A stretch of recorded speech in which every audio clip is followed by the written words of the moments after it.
The Right Side with Doug Billings. Welcome to The Right Side. Doug Billings here. Special edition on the Bondi Beach incident in Sydney, Australia yesterday. Happened on December 14th, 2025, the very first night of Hanukkah.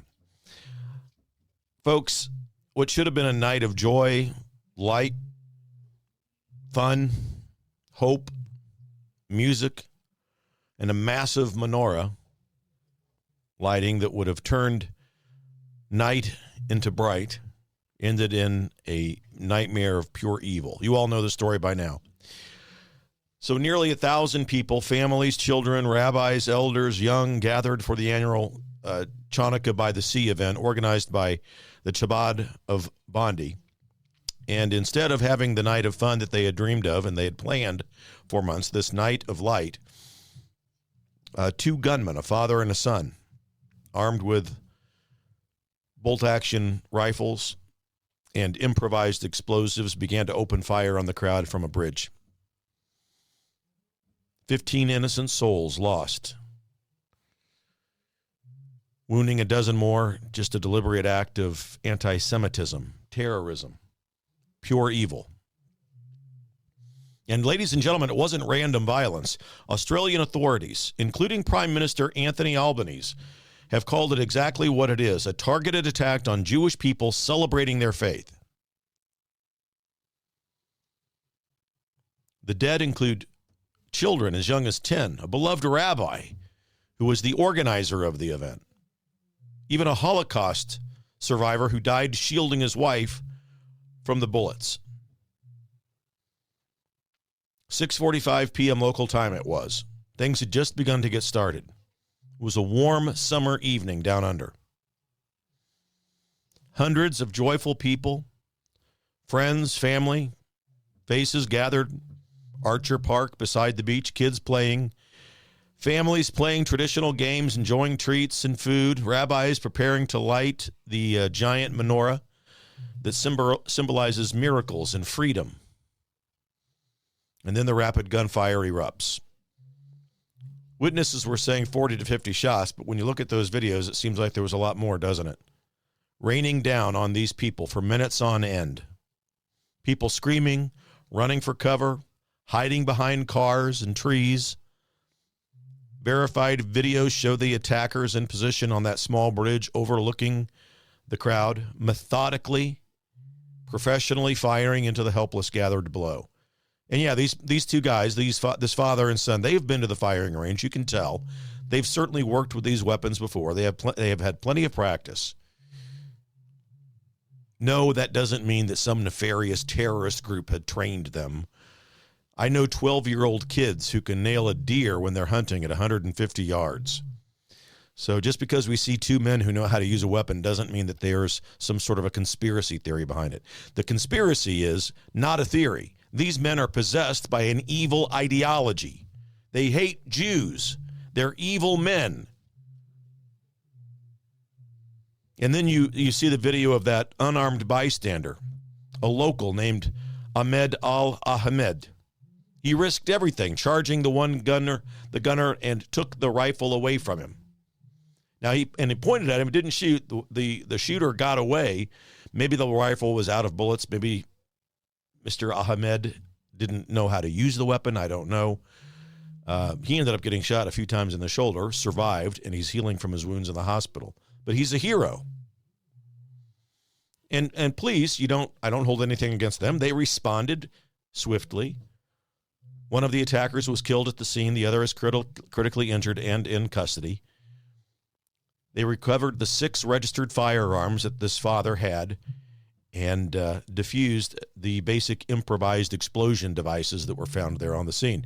So among the fallen, a beloved rabbi, Rabbi Eli Schlangler, 41-year-old British-born, young children, a wife, been the assistant rabbi at Chabad of Bondi for 18 years. He was a pillar of the community by all accounts. Taken, shot dead. And his family was there with him. So all he did was spread joy and faith in this world. Other victims, a 10-year-old girl, as I mentioned, a Holocaust survivor, a popular young French footballer, dedicated community members whose ages span from childhood to age 87. Dozens more hospitalized. And the tragedy hits close to home here, too, because it's the bitter fruit of radical ideologies, most certainly. This is not a gun issue. This is a radical ideology issue. Radical people who refuse to assimilate, that come into various countries and breed hatred in enclaves and explode into violence when given the chance. And what better chance for a gunman to exercise violence than in a community of people who are forbidden to own guns? We've seen the surge in anti-Semitic attacks worldwide since October of 2023. Synagogues vandalized, threats skyrocketing, Jews targeted, riots on campuses in various countries. And I'll be crystal clear, this is tied to the deadly poison of radical Islamic extremism. Now, the reports are that this father and son, Sajid and Naveed Akram,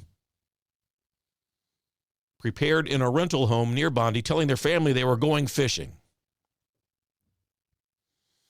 And this is not about all Muslims. Many condemned it outright. But I have to wonder, if there's not a plan, right? If there's not something going on, you guys go ahead and do this. We'll deny it later. We will condemn it. You guys go ahead and do it. I just wonder. Radical Islam is not anything that will moderate itself. It's certainly nothing that will reform itself. Unchecked migration, conflict zones, failed integration, and the appeasement of radicals who create within societies, parallel societies, where anti-Semitism festers and preachers of hate flourish. Australia has some of the strictest gun laws on the planet, ladies and gentlemen. Bans on semi-automatics, massive buybacks after their 1996 Port Arthur mass shooting. They've destroyed over 650,000 weapons because of that. Mandatory registration. Self-defense is nearly impossible to claim. If you want to buy a weapon in Australia, you can't claim, well, I want to own a gun because I want to defend myself. That's not considered a reason to own a weapon. It's unbelievable to us. The ability to defend yourself is a right that is yours from God himself. But after that Port Arthur event, and after they took all of these weapons and passed all of these laws, they promised that no more mass shootings would occur. Yet here we are. The deadliest mass shooting in Australia since 1996. With licensed guns in terrorists' hands, turning a celebration into a slaughter. Over 1,000 good people at this event who had been disarmed by their government became sitting ducks while evil fired bullets down upon them unchecked and unchallenged for minutes. Ladies and gentlemen, that exposes the deadly lie of gun control. Gun control disarms the law-abiding citizens of the world, and it arms the criminals. Criminals, terrorists, radicals, madmen, crazy people, mentally ill, they get weapons anyway, legally or illegally. And in that crowd in Australia on Bondi Beach, there was not a single person who was allowed to be armed so that they could defend themselves or the crowd. No one could fight back. The one man charged the other person, used his hands to disarm one of the shooters. And the police, as brave as they are, arrived after the carnage had already begun. This is, at its fundamental level, this is an ideological problem. cowardly hatred targeting Jews on Hanukkah. The festival of light triumphing over darkness. That's what Hanukkah is. Light will triumph here, ladies and gentlemen. You can count on that. It always does. This entire episode, this entire situation is a failure of multiculturalism. Without demanding assimilation and loyalty to Western values, this will always continue to happen.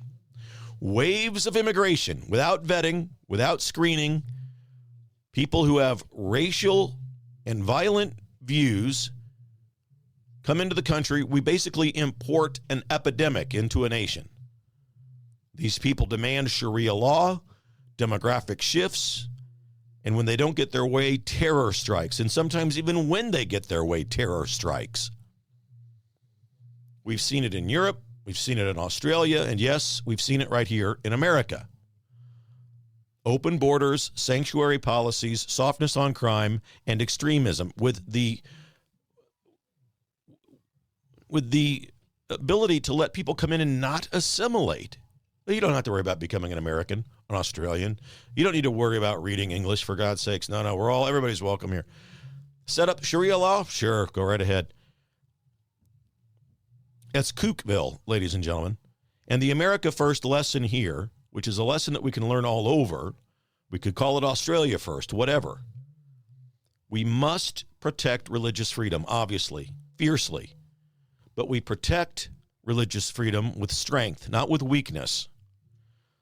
Secure borders, extreme vetting of immigrants, zero tolerance for radicalism preached in mosques or on campuses, unapologetic defense of our Judeo-Christian values, ladies and gentlemen. Thank God for leaders like Trump who call it what it is, purely anti-Semitic. President Trump urged that the proud celebration continue in the face of the violence. After you rebound from this event, celebrate Hanukkah. Hanukkah's message is eternal. Light overcomes darkness. Evil wants fear, and evil wants silence. Evil wants innocent people disarmed. Well, we answer with faith, most certainly. We answer with resolve, with vigilance, and the God-given right to self-defense. And Australia thought disarming citizens would bring safety.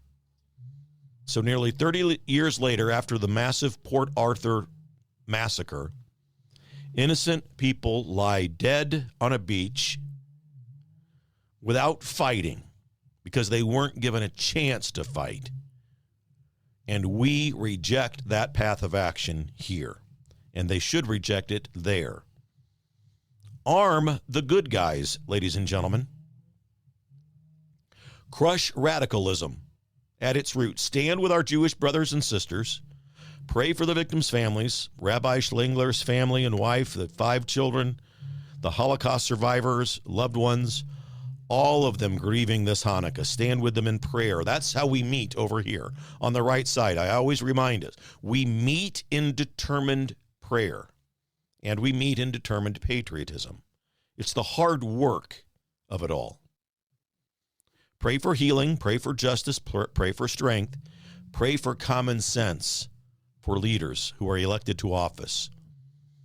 It's a wake-up call, ladies and gentlemen. Radical hatred doesn't reform. Radical hatred doesn't coexist. Radical Islam is a scourge.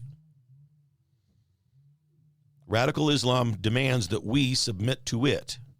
That will never happen, not on the right side.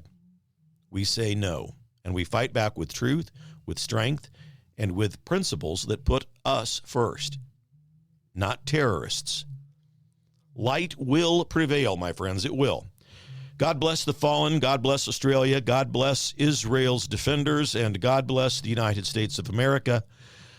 That's our stand for the day, ladies and gentlemen. Stay vigilant. Please share this program and subscribe to my YouTube channel, at The Right Side Doug Billings. Follow me on X, at Doug Billings. And if you want a message, especially during this holiday season, book me on Cameo. We're in this thing together, ladies and gentlemen. Believe it.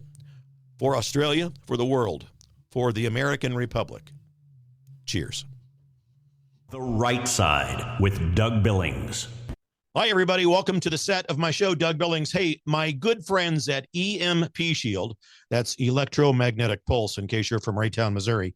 Electromagnetic pulse could wipe out your home electrical system, could wipe out your vehicle. And thanks to the radical liberal agenda that was put forth under Administrator Biden and Vice President Harris, there are lots of people in this country who want to do us harm. And maybe an EMP device would be their chosen weapon. But EMP Shield gives you a device that can protect you. This little baby here goes on your home outlets, a computer, a router, whatever you want to protect. And then they also have a larger model like this. You can still hold it in the palm of your hand that goes on your vehicle battery so that you can get out of trouble from point A to point B. EMPshield.com. Promo code Doug, ladies and gentlemen. Save yourself. Save your property. EMPshield.com. Promo code Doug. We're in this together, folks. Believe it. For the Republic. Cheers. The Right Side with Doug Billings.